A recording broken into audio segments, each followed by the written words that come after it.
Hello everyone, this is the next part of my Vanheim series. Let me just reiterate, because I don't know if I mentioned it already in this series, but I'm not a pro player. I don't really know how to play this game. I've got a lot of hours logged into it. I still make silly mistakes.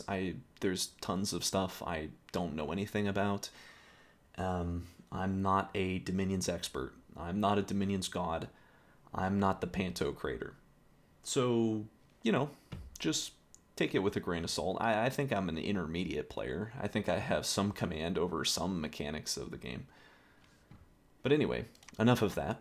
So, notably, this turn, Marignon took a throne. Thankfully, it was a shitty throne, the throne of misfortune, but he still took one. So, not great. There was a lot of battles this turn. So here, nothing interesting happened. I just killed some fish. That's all that happened, as to be expected. It's not very impressive.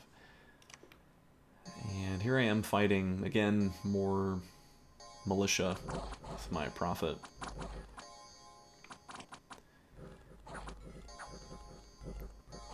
This is also not much of a battle, just a rout, really, a massacre. But this is notable. This is me pinging the throne that is in my cap circle. So notably here, there are 4 wizards. You got this guy. With these paths, not very intimidating. You know, I mean, there's some sketchy stuff you can cast with Astral. But water, I don't respect water. Air's a powerful school of magic, but with only air 1, don't really care very much. Now this guy... So, in case you don't know, the independent mages in Dominions 5 have access to the entire grimoire of spells. They're only limited by the gems that they're holding and the magic paths that they spawn with. So, this guy can cast some ludicrously powerful spells. He's probably going to cast, if an army shows up, he will probably simply cast Fire Elemental several times. But that's scary. Fire elementals are deadly. I do have fire resistance in my bless, but it's not going to make my Vans anywhere near invulnerable against a fire elemental. So this guy would kind of like do a lot of damage. Astral 2, you can cast a lot more scary stuff with Astral 2 than Astral 1. And this guy's also Fire 2. He can also cast air elementals, or sorry, fire elementals. I think just the small ones. And, I mean, the actual retainers here protecting these guys are nothing. That part's not scary. So, you know, killing the militia and the heavy infantry won't be a big deal. But those fire wizards, not looking forward to fighting that. At least that was my thinking when I saw this at the time. I thought, like, oh man, I can't take this throne for a long time. You know, I need some serious firepower in order to break this. Also... just nice that my scouts survived the retreat. So I was also privy to a couple battles fought by my neighbors. So here, this is Abyssi. Is this his prophet? It is not his prophet. And yet, we do see his bless. So, I mean, you know, Death Explosion is funny. Fate Weaving is kind of alright against like certain stuff. I think against like elves it would definitely be kind of effective. If of course, you know, they're failing the MR check. Then they get like, you know, misfortunes as it says. Death Explosion is absurd.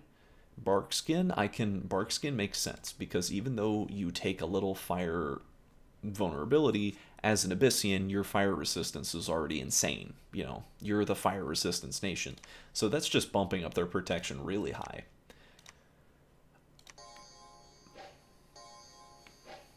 Are these guys like crippled?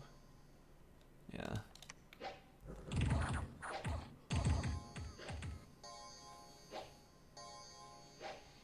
So yeah, I mean, a slow lumbering force, but with that bark skin, very difficult to actually hurt these sacred units. The Aslava warriors, that is. Very durable, extremely tanky. Not as tanky as, or I guess they are more tanky. I was going to say, I guess it's not as efficient as an All Might in the same era is, but clearly a very dangerous threat. Very, very dangerous indeed. So here's Pythium's presumably second attempt at fighting these trolls, still summoning a bunch of gladiators to fight this battle. I guess it makes sense if you're having them take the frontal charge, but all those gladiators are dead. Wins the battle, and I mean, winning a battle against trolls is not necessarily an easy feat with just human units, so doing it with gladiators is pretty good, but he did lose all of them. Or I'm guessing every single one of them attacked. Still, I mean, it'll presumably pay for itself in time.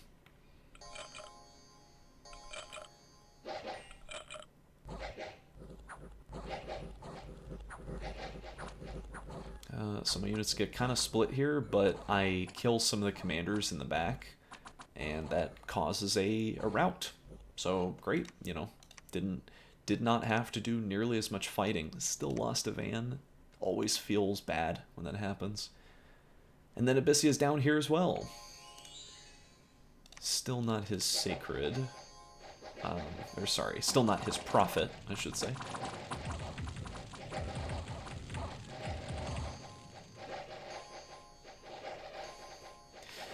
But yeah, these guys are hard to kill, and when they're berserking, so when they're berserking, they get even more protection.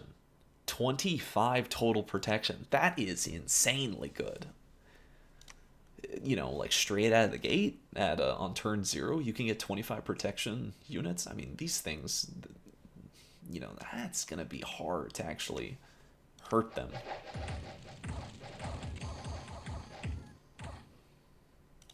Yeah, so that's what I was thinking when I saw these battles. I was like, I don't want to fight Abyssia. This is just me fighting generic chaff. Same thing that I've shown several times at this point. And this is, again, just the same battle. These independent units simply cannot stand up to the van. I say as it looks like I was going to lose this battle, and I actually lost 2 vans taking it, but that's okay. Here we got a handful of gems, which is okay. And here we got misfortune +3 and 12 unrest, which is not okay. It can't be helped. And I've encountered another player, Ind, who is presumably doing very well for themselves as they are continuously hiring mercenaries, who, by the way, I'm also doing the same. I'm trying to hire the shipwreckers, paying a ludicrous amount of gold, 341, to plant them right here into 11, because I can see this province is worth 100 gold, and I really want to get them. I'm figuring that Nabah is going to try to re-recruit them, but I'm assuming that he's going to re-recruit them, rehire them, I should say, at the lowest price possible. If not, whatever, I won't get them. But I am holding a lot of money. I'm making a lot of money. I'm going to be taking even more provinces this turn down here. Unfortunately, these were the provinces I was going to send these guys into, as you can see by where the flags light up. But unfortunately, Abyssia took both of them, so I'm not actually going to be able to do that, and I'm going to lose this province. And I'm probably going to lose this one over here too, because he's got a better path to it than I do. It's kind of in the corner of his little island. And yeah, it would just be kind of difficult to get there. Map move just doesn't really work, doesn't favor me. I guess this is supposed to be a cliff face. This is not like a beach. Yeah, I see. It's like an uplifted set of cliffs, plateau, you could say. Anyway, bad. This is definitely not good. Definitely bad. But Abyssia he's doing well for himself, I suppose. It's a cool castle. Also, notably, this is Mickland here, 241. So we have located Mickland. confusingly in the coldest, snowiest, visually portion of the map is where they're found, instead of the, more jungle areas. I guess there are no jungles on this map, are there? Well, anyway. Here's Mickland, which, that was pretty much expected. Thankfully, they did not attack me. They have merely moved their army somewhere around here. And more power to them. There's lots of provinces over here to be taken, without any doubt, but it is a good idea that I took this province. Sort of just put a nice stop on his expansion, and I'm free to keep expanding behind it. I suppose that is my philosophy when it comes to expansion, is trying to move around and take provinces, trying not to piss people off, but at the same time definitely deliberately cutting people off, so that way they cannot expand as well as they want. So, not sure where Jotunheim's units went. I think I signed an NAP with him. I don't know. My communication with Jotunheim this game was very poor and minimal. They never really responded to me, ever. So, compared to all my current neighbors who I was speaking to pretty much every single turn, including Ind. I believe on this turn, Ind is at war with Marignan, and he's winning. Not really anything else left to say about it. There was no way I was going to start a war with Ind. I have no information about anything going on in this region. I have the tiniest little token baby army over here. Not even commanded by a stealthy unit, just commanded by my prophet. It would be too dangerous to send this into Ind on a lone mission. Also, I didn't want to go here because there's yucky death scales on it. So, in general, though, I kind of felt like, I gotta get some temples up. I gotta start pushing away Abyssia's dirty death dominion as it hangs like a cloud over this island. I suppose I'm lucky I was able to take these bits from Abyssi in the first place.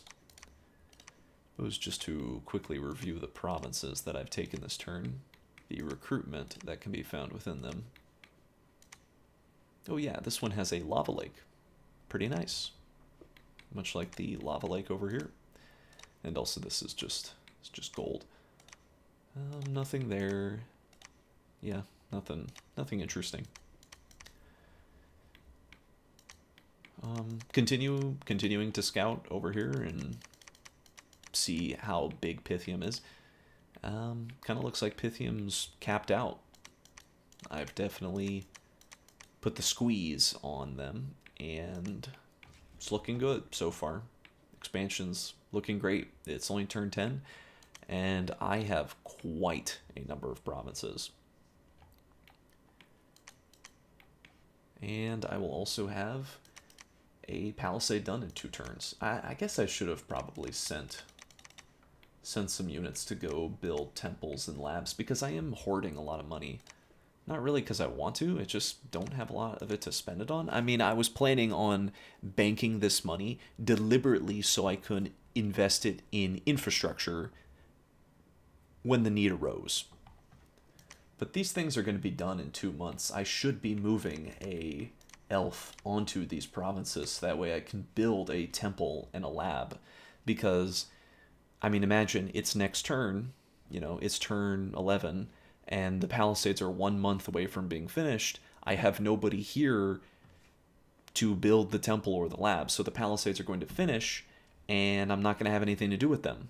I can't build a mage. I can't recruit my sacred commanders from the fort. I just can I can just make the humans. Not that the humans are useless, no, far from it. In fact, they will definitely be useful if I try to siege down Pythium, given its proximity. But, a big reason you want to make forts is that way you can get more mages out, so you can get more research, more magical power. So this is just a mistake, I think, by me, just sort of a screw-up, failing to to properly move my units around. I mean, this guy I'm just sending here to 189. This guy being in this position's fine. Really, I should have a scout over here doing this construction for him. I should be sending the scout here to take over construction, oversight of the palisades, and then have the elf just build a temple and build a lab. And then I could start getting those jade sorceresses out faster. But yeah, I mean, that was just sort of a blunder on my part. It doesn't really make any sense thinking about it. I don't know why I'm moving these units here. I guess it's to take 177, maybe, or 188. But I've got these troops back here, over here. Unfortunately, due to the route, my army kind of got split up, so I'm just moving this Vanheim around to collect the one lone van situated in this province. But there's not really much else to say here on this matter. Just doing some intelligence gathering, planning my next steps, and looking forward to the end of year 1 when I can count up my gains. Anyway, thank you for watching.